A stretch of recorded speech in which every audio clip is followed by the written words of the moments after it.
আসসালামু আলাইকুম রহমতুল্লাহি ওবরকাতুহু। সম্মানিত দর্শক, আজকের যে বিষয়টি নিয়ে আলোচনা করব এটির কোনো ক্লু নেই।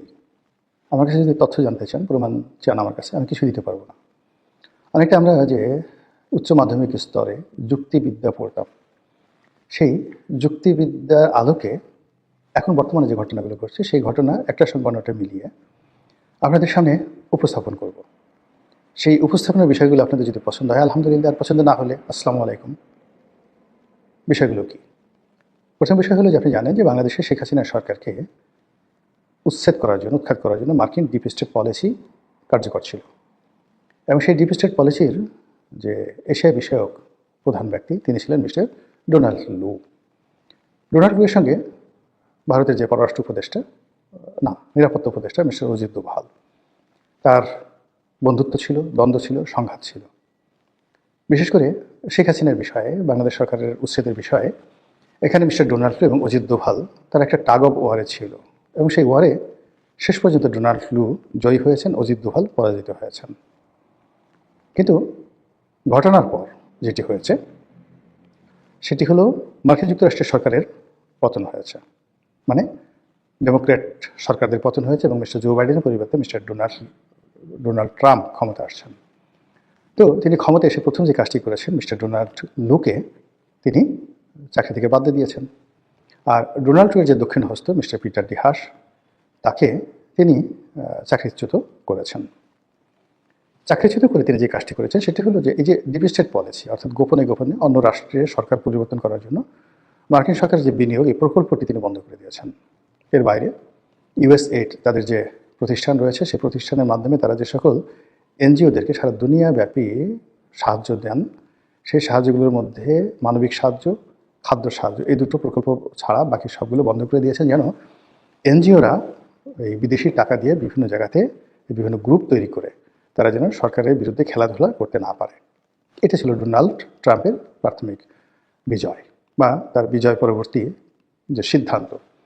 তো সেই সিদ্ধান্ত যেটা হলো যে শেখ হাসিনার পতনের পর যে সরকারটি, সেই সরকারটি আসলে আমেরিকার যে ক্ষমতাসীন সরকার, তাদের সহযোগিতা তারা পেল না। কিন্তু তাদের সহযোগিতা না পাওয়ার পরেও আমেরিকা এমন একটা রাষ্ট্র, যে রাষ্ট্রের সরকারের উপরে সেখানকার সংবাদপত্র, সেখানকার এনজিও, সেখানকার সিভিল সোসাইটি, এমনকি বিভিন্ন ধর্মযাজক, এমনকি বন্ধু রাষ্ট্র, তারা অত্যন্ত প্রভাব বিস্তার করে থাকে।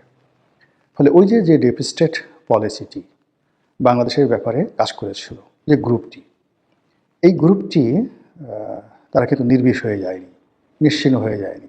শেখ হাসিনার পতনের পর যেভাবে বাংলাদেশ থেকে আওয়ামী লীগের লোকজন পালিয়ে গেছে, ডোনাল্ড ট্রাম্পের বিজয়ের পরে তার যারা প্রতিপক্ষ ছিল তারা কিন্তু পালাননি, বরং অনেকে বাইডেন সরকারের আমাদের যে ক্ষমতা ছিল তার সাথে অনেক অনেক বেশি ক্ষমতার মালিক তারা হয়ে গেছে।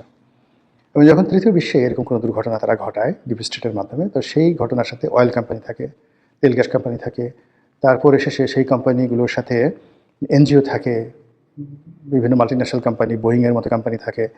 তো এই কোম্পানিগুলো এখনও আছে এবং তারা ওই যে ডিপ স্টেটে তাদের যে বিনিয়োগগুলো ছিল, সেই বিনিয়োগের মাধ্যমে তারা যে স্বার্থর জন্য কাজ করেছিল, এখানে দুটো স্বার্থ, একটা হলো কর্পোরেট সেক্টরের স্বার্থ, আর একটা স্বার্থ হলো রাষ্ট্রীয় লেভেলের স্বার্থ, পলিসি লেভেলের স্বার্থ।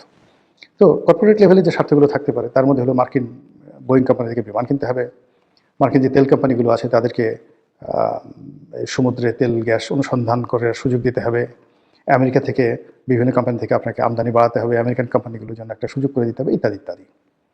আর রাষ্ট্রীয় ব্যাপারে যে বিষয়গুলো ছিল, যেমন বার্মা অ্যাক্ট আছে, সেই অনুযায়ী আমেরিকা, মার্কিন যুক্তরাষ্ট্র যদি মায়ানমার ইন্টারভেন করে, সেক্ষেত্রে বাংলাদেশকে তারা করিডোর হিসেবে ব্যবহার করবে। এরকম একটা স্টেট পর্যায়ে তাদের একটা স্বার্থ এই ডিপ স্টেটের পেছনে ছিল। তাহলে এখন চিন্তা করুন যে ডিপ স্টেটের সঙ্গে রাষ্ট্রীয় যে স্বার্থগুলো বিষয় ছিল, সেই স্বার্থের বাইরে প্রাইভেট সেক্টরে 99% স্বার্থ ছিল প্রাইভেট সেক্টরে, সেগুলো কিন্তু আমেরিকাতে এখনও আছে। ফলে ওই যে বোয়িং কোম্পানি, একজন মোবিল, তারপর শেষে অন্যান্য যে সকল কোম্পানি আছে, এনজিও আছে, আমরা একজনের নাম শুনেছি জর্জ সরোজ, তিনি আছেন। তারপরে নানা রকম কি বলবো, যে থিঙ্ক ট্যাঙ্ক যারা আছেন, লবিস্ট ফার্ম যারা আছেন, তাদের অনেক স্বার্থই বাংলাদেশকে কেন্দ্র করে আছেন। এখন গত 14 মাসে এই স্বার্থগুলো কি তারা কতটা আদায় করতে পেরেছেন?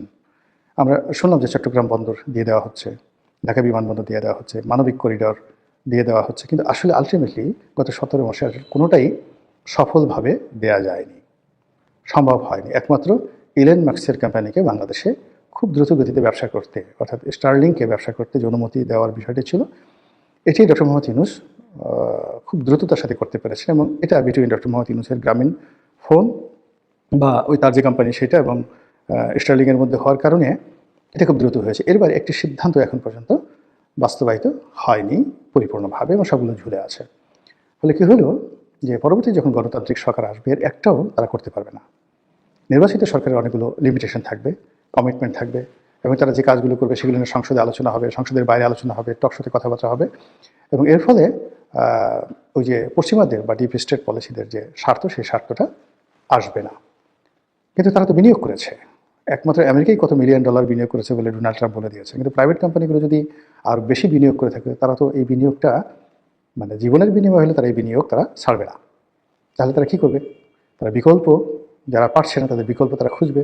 আর সেই বিকল্প খুঁজতে গিয়ে যদি এই যে আমরা এখন এখানে যুক্তিবিদ্যায় চলে আসলাম, যে শত্রু তুমি, বন্ধু তুমি, তুমি আমার বেদনা, একটা গান আছে না? তো যে ডোনাল্ড লু, যে অজিত দোভালের সঙ্গে তাদের একটা সময় ভালো সম্পর্ক ছিল না, সেই সম্পর্কটা আবার নতুন করে স্থাপিত হতে পারে, এবং সেক্ষেত্রে অজিত দোভালকে বলতে পারে যে ঠিক আছে, আমরা তো পারলাম না আগের মধ্যে, উই আর সরি। তো তোমার শেখ হাসিনাকে, তোমার আওয়ামী লীগকে যত রকম সহযোগিতার দরকার আমরা আবার করবো, আমাদেরকে কী কী দিবা বলো। এরকম একটা কথা কি হতে পারে না বলেন? হতে পারে। এবং আপনি দেখবেন যে যারা যত ধনী এদের লজ্জা শরম তত কম, হায়া, লজ্জা হায়া এদের একেবারে খুব অল্প। তো কাজেই স্বার্থের জন্য তারা সব কিছু করতে পারে। তো সেক্ষেত্রে মিস্টার ডোনাল্ড লুর সঙ্গে যে সকল American company, corporate world, NGO তাদের যোগাযোগ ছিল, এবং যারা টাকা দিয়েছে ডোনাল্ড লুকে এই বাংলাদেশে শেখ হাসিনা উচ্ছেদের জন্য, এখন সেই ডোনাল্ড লুকে আবার তারা যদি নিয়োগ করে যে যাও শেখ হাসিনার পিছনে আবার বিনিয়োগ করো এবং তাকে কীভাবে ঢুকানো যায়, অসম্ভব নয়, খুবই একটা স্বাভাবিক ব্যাপার। দ্বিতীয়ত হলো ওই যে পিটার ডি হাস, তিনি এই সময়টিতে বাংলাদেশে কাজ করছেন একজন মোবিলের হয়ে। একজন মোবিলের এই দেশের কান্ট্রি ডিরেক্টর বা কি যেন একটা বড় পদে তাকে চাকরি দেওয়া হয়েছে। তো সেই ভদ্রলোক ঘোরাফেরা করছেন, খুব ঘন ঘন কক্সবাজারে যাচ্ছেন, ঘন ঘন সেন্ট মার্টিন যাচ্ছেন। একজন মোবিল নিয়ে কি হচ্ছে আমরা জানি না, তার কাজটা কি আমরা কিছুই জানি না, কিন্তু তিনি খুব ঘোরাফেরা করছেন, কিন্তু খুব বেশি এটা সফল হতে পেরেছেন বলে আমার কাছে মনে হচ্ছে না।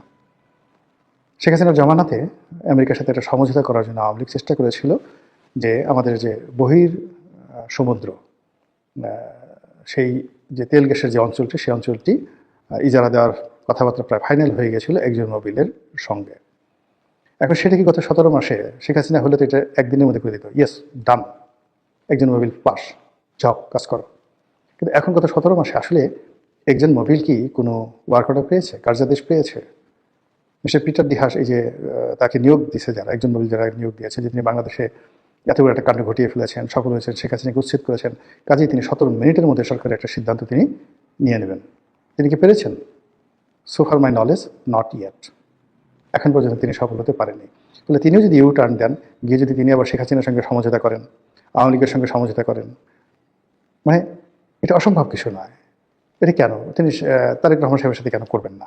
এরা মূল কারণ হলো এখন যে প্রক্রিয়াতে আসছে, সেই প্রক্রিয়া হলো যে নির্বাচন যদি উইদাউট আওয়ামী লীগ হয়, তারেক রহমান সাহেব প্রধানমন্ত্রী হন, এই সরকারটি খুব দুর্বল সরকার হবে, তারা এই ধরনের কোনো সিদ্ধান্ত নিতে পারবে না। কিন্তু বিদেশি শক্তিগুলো তারা সবসময় একটা ডিক্টেটর পছন্দ করে, তারা সবসময় একটা শক্তিশালী সরকারকে পছন্দ করে, সেটা ফ্যাসিবাদী হোক, সেটা হিটলার হোক, সেটা মুসলিন হোক, ডাজ নট ম্যাটার, সেটা বাদশাহ সালমান হন, কিংবা ধরুন জেনারেল যাকে বলা হয় নরিয়েগা হন, ডাজ নট ম্যাটার, সাদ্দাম হন, মানে তাদের স্বার্থ হলেই হয়।